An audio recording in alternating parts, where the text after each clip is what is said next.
अस्सलाम वालेकुम viewers, power cube channel से तलहा महमूद और इंजीनियर माज़ अहमद हाजिर हैं।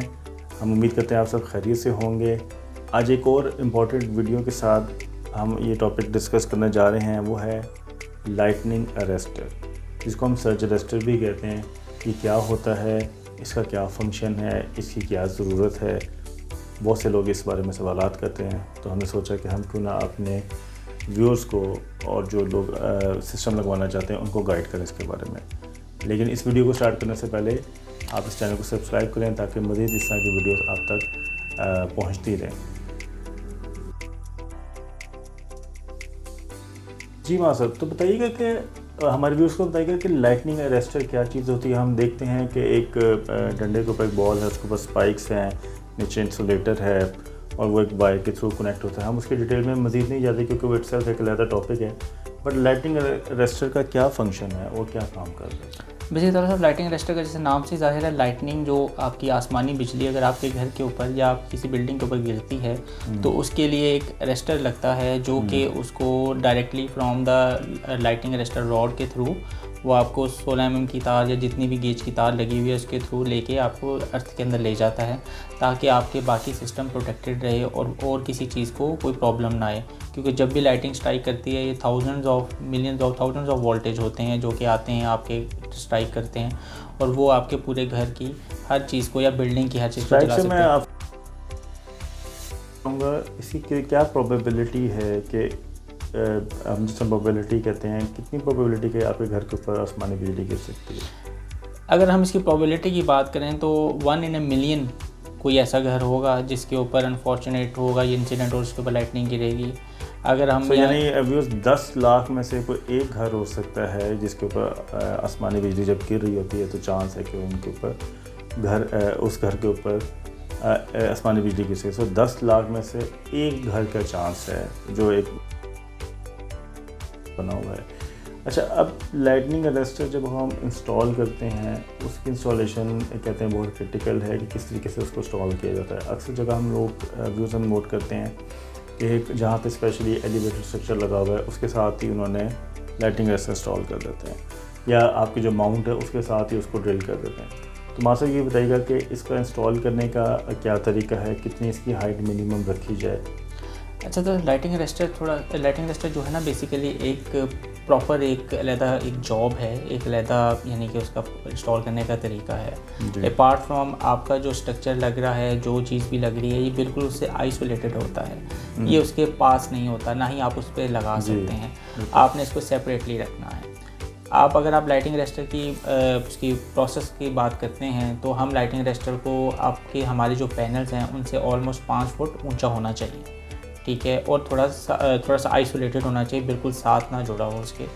फिर लाइटिंग अरेस्टर से नीचे आप लेके आते हैं अपने वहाँ से मिनिमम 16 mm की तार जो होती है वो आप इंट्रोड्यूस कराते हैं। वो 16 mm की तार नीचे जाती है, नीचे जाके आपके बोर के साथ कनेक्ट होती है। 5 फुट ऊंचा जो है आपका, अगर स्ट्रक्चर का टॉप लेट से 10 फुट पे है तो आपका लाइटनिंग अरेस्टर जो है वो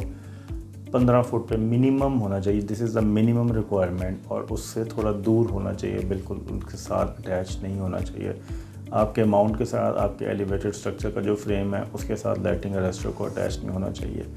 मोस्टली केसेस में मासा correct me if I am wrong, हम उसके लिए एक स्पेशल बेस तैयार करते हैं। उस बेस के ऊपर वो एक आइसोलेटेड लोकेशन के ऊपर उसको हम अटैच करते हैं। तो आपने ये चीज़ का मेक श्योर करना है व्यूअर्स कि वो मिनिमम 5 फुट की हाइट के ऊपर हो। मतलब अक्सर सवाल किया जाता है कि हमारे घरों में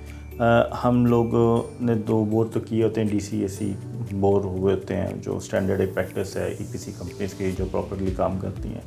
लाइटनिंग अरेस्टर के लिए कहा जाता है कि सेपरेट बोर किया जाए, उसकी क्या वजह? देखें सर साहब, लाइटिंग अरेस्टर में ना, और इसमें मैं थोड़ा ऐड कर दूँ, सेपरेट बोर किया जाए और सेपरेट कंडक्टर चलाया जाए उसका। बेसिकली लाइटिंग अरेस्टर जो है उसका जो मैकेनिज़्म है ना वो बिल्कुल डिफरेंट है, क्वाइट डिफरेंट है। जो हमारे जो नॉर्मल बोर हुए होते हैं, अब हम उनके अंदर जो है नॉर्मल आम गेज की नॉर्मल जितने की हम वायर यूज़ कर रहे होते हैं पैनल्स के लिए या आप अपनी AC साइड के लिए, आप उतनी ही वहाँ पे वायर यूज़ कर रहे होते हैं। वो बेसिकली आपको एक किस्म की इलेक्ट्रिकल शॉक या बाहर से नॉर्मल जो आते हैं 100 वोल्टेज 100 वोल्ट आ जाता है या ट्रांसफार्मर ब्लास्ट होने से कोई प्रॉब्लम आता है तो उसको वो उस हद तक ठीक है वो, ठीक है। लेकिन जब हम बात करते हैं लाइटनिंग सर्ज की, लाइटनिंग सर्ज अगर आपने रेजिस्टर नहीं लगाया हुआ और आप अनफॉर्चुनेटली उस 1 in a million के अंदर आ गए हैं और आपके खुदा न खास्ता घर के ऊपर गिरती है तो होगा क्या, होगा ये कि आपके पैनल्स भी जलेंगे, सारे पैनल्स फ्राई हो जाएंगे, आपके घर के अंदर सारी अप्लाइंसेस जो हैं वो फ्राई हो जाएंगी। तो बेसिकली लाइटिंग अरेस्टर इसीलिए लगाया जाता है और इसलिए कुछ सेपरेट एंट्री रखा जाता है कि अगर लाइटनिंग खुदा न खास्ता स्ट्राइक करती है तो लाइटिंग अरेस्टर पे गिरे और वो डायरेक्टली वे थ्रू उसको ग्राउंड में चली जाए और किसी चीज़ को भी के साथ भी कनेक्ट नहीं हम कर सकते। इधर आप अपने जो एग्जिस्टिंग बोर्स हैं उनके साथ भी इसको कनेक्ट नहीं कर सकते, आपको इसके लिए एक separate board with good value achieved के साथ आपको वहाँ पे इसको कनेक्ट करना। बिल्कुल सही कह रहे हैं आप, क्योंकि अक्सर लोग ये सवाल करते हैं कि हमारे घर में तो AC DC बोर्ड हुआ हुआ है, हमने अर्थिंग कराई है, फिर हमें लाइटनिंग अरेस्टर के लिए अलग बोर्ड करवाने की क्या ज़रूरत है। तो व्यूअर्स ये चीज़ बहुत इंपॉर्टेंट है कि we need to have a separate board for the lightning arrester and उसके अलावा हमें इसका अलहदा पाइप के अंदर डाल के मिनिमम 16 mm से हमने इसको राउट करना है। अगर हम इसे नहीं राउट करेंगे 16 mm के साथ, और हाँ कुछ लोग अक्सर सवाल करते हैं कि हम उसे AC की जो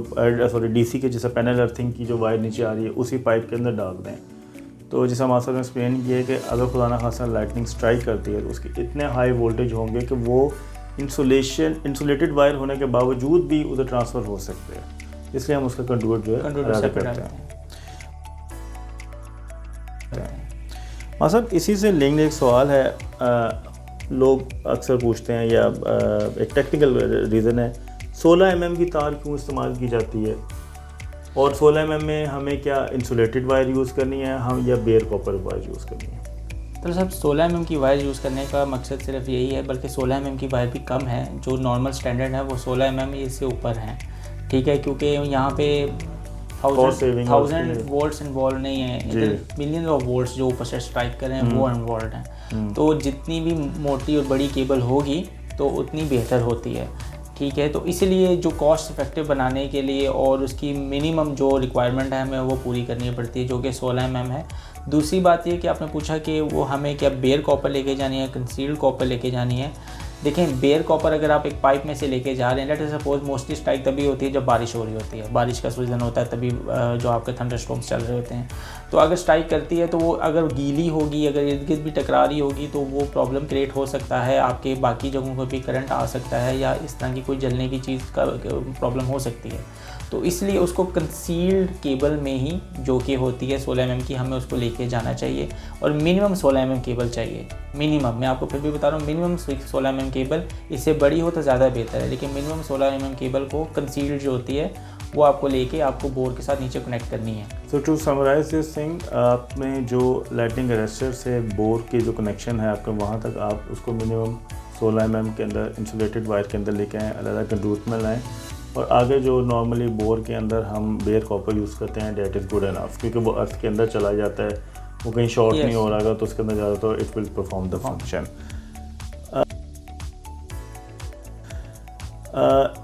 एक बहुत कॉमन सवाल है और अक्सर लोग जो EPC कंपनीज हैं वो भी अपने कंज्यूमर्स को इसी तरह बताती हैं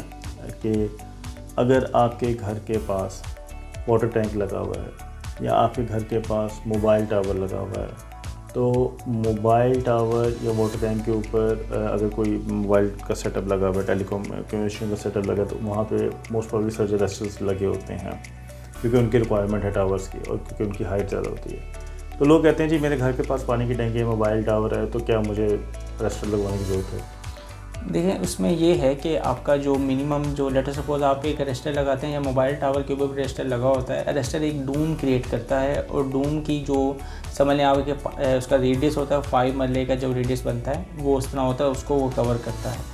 तो यानी कि अगर आप किसी उस डूम के अंदर आ रहे हैं और आपका बहुत ही करीब घर है उससे, या आपके नज़दीक वाटर टैंक है बहुत ऊंचा जिसके ऊपर लाइटिंग अरेस्टर लगा हुआ है, तो आपको लगाने की ज़रूरत नहीं है, क्योंकि लाइटिंग हमेशा सबसे टॉप वाली जगह होती है, उस पर टकराती है और वहाँ से वो फिर डिफ्यूज़ होके आपके ग्राउंड में चली जाती है। तो इसलिए आपका घर उस लिहाज से फिर डूम के अंदर आ रहा होता है, वो सेफ़ होता है। लेकिन अगर आपका घर ऐसी जगह पे है जो कि लेटेस्ट सपोज बिल्डिंग कर लें जो कि 45 फीट से ऊपर है, या आपके घर की जो बनती ओवरऑल हाइट ओवरऑल 45 फीट से ऊपर है, तो बेहतर है कि आप लाइटिंग अरेस्टर लगा लें। लेकिन अगर आप इससे नीचे है, और क्योंकि हमारे जो मैदानी इलाके होते हैं हमारे यहाँ पे, यानी कि प्रोबेबिलिटी बहुत कितने कम है लाइटिंग स्ट्राइक करने की, वो 1 in a million है जैसे आपको पहले भी बताया, तो उसमें बहुत कम चांसेस हैं कि आपके उसके ऊपर लाइटिंग स्ट्राइक हो या इस तरह, क्योंकि आपके पास और बड़ी ऊंची बिल्डिंग्स होती हैं, आपके वाटर टैंक्स होते हैं और दूसरे मोबाइल टावर होते हैं, उन पर टकरा के वो डिफ्यूज़ हो जाती है। मतलब अक्सर लोग कहते हैं जहाँ पे अनफॉर्चुनेटली ऐसा कुछ सिचुएशन हो जाती है कि स्ट्रक्चर के साथ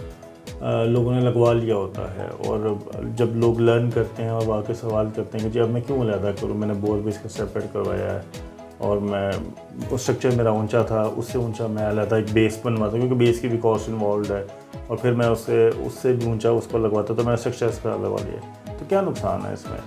इस तरह जब लाइटिंग अरेस्टर आप लगा लेते हैं ना, तो आप ऑब्वियसली आपका लाइटिंग अरेस्टर थोड़ा ऊंचा होता है, तो एक समझ लें आप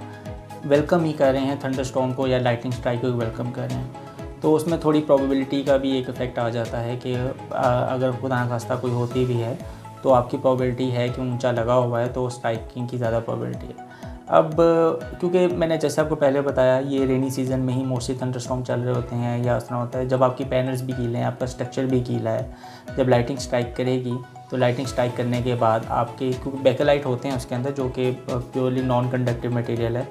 वो बैकलाइट पे, क्योंकि बैकलाइट से पास थ्रू नहीं करने देते जो कि लाइटनिंग को वहाँ से ऊपर से नीचे बोर्ड में चला जाता है। लेकिन अगर आपका स्ट्रक्चर गीला है और बैकलाइट के ऊपर भी पानी गिरा हुआ है और आपका स्ट्रक्चर पूरा और उसके ऊपर आपके रॉड के ऊपर भी पानी है, तो there is a high probability कि वो पास आउट होकर आपके स्ट्रक्चर में पास आउट होगा, स्ट्रक्चर से पास आउट होकर आपकी पूरे पैनल्स में पास आउट होकर आपकी वायर्स में पास आउट होकर आपके सिस्टम के घर के अंदर आने का इसका चांस है, और घर को नुकसान पहुंचाने का, घर के प्राइसेस को नुकसान पहुंचाने का, इन्वर्टर्स हो गए, आपकी टीवीज़ हो गई सारी, उसको पहुंचाने का इसका कहते हैं इसके अंदर चांसेस हैं। तो इसलिए रिकमेंड किया जाता है कि आप लाइटिंग अरेस्टर को हमेशा सेपरेट एंटिटी के तौर पे ट्रीट करें, उसको हर चीज़ से अलग, कोई इसके साथ किसी किस्म का भी कनेक्शन ना हो, वो बिल्कुल एक सेपरेट एक स्ट्रक्चर खड़ा हो, और उसके अंदर से जब भी खुदा ना खास्ता अगर अल्लाह ना करे लाइटिंग होती है तो वो बस उसको पास थ्रू कर दे और किसी चीज़ को नुकसान ना हो। सो व्यूअर्स, हम उम्मीद करते हैं कि आज की वीडियो से आपको डेफिनेटली जो लाइटिंग अरेस्टर है उसके बारे में काफ़ी सारी मज़ीद मालूमात मिली होंगी। मैं इसको समराइज़ करता हूँ। लाइटनिंग अरेस्टर एक ऑप्शनल चीज़ है। अगर आप लोअर देन 45 फीट आपके 45 फीट लोअर देन 45 फीट अगर आपकी घर की हाइट है, और अगर आपने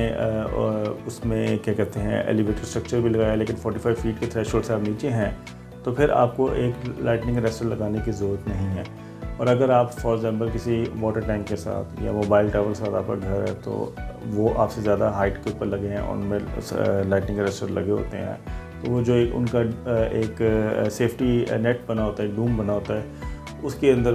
होपफुली आप कवर हो रहे होंगे। प्रोबेबिलिटी अगेन 1 in million है कि लाइटनिंग आपके घर के ऊपर स्ट्राइक करे, ठीक है। लेकिन इसके बावजूद अगर आप लगवाना चाहते हैं तो उसकी प्रिकॉशंस यही हैं कि लाइटनिंग अरेस्टर सेपरेटली और a bit far from your structure लगना चाहिए। एलिवेटेड स्ट्रक्चर के साथ तो बिल्कुल कनेक्शन नहीं होना चाहिए, माउंट के साथ भी बिल्कुल कनेक्शन नहीं होना चाहिए, उनसे थोड़े फासले पे होना चाहिए। उसका सेपरेट बोर होगा, उसका सेपरेट पाइप के थ्रू उसकी कनेक्टिविटी होगी, और मिनिमम 16 mm इसकी रिक्वायरमेंट है, इससे नीचे आप नहीं जा सकते, ठीक है। और 16 mm कॉपर वायर हम उसके अंदर यूज़ करेंगे। तो उम्मीद करते हैं आपको बहुत सी मुफीद इंफॉर्मेशन हमसे हमारी इस वीडियो से हासिल होगी। थैंक यू वेरी मच साहब, and thank you viewers for staying connected with us. अस्सलाम वालेकुम।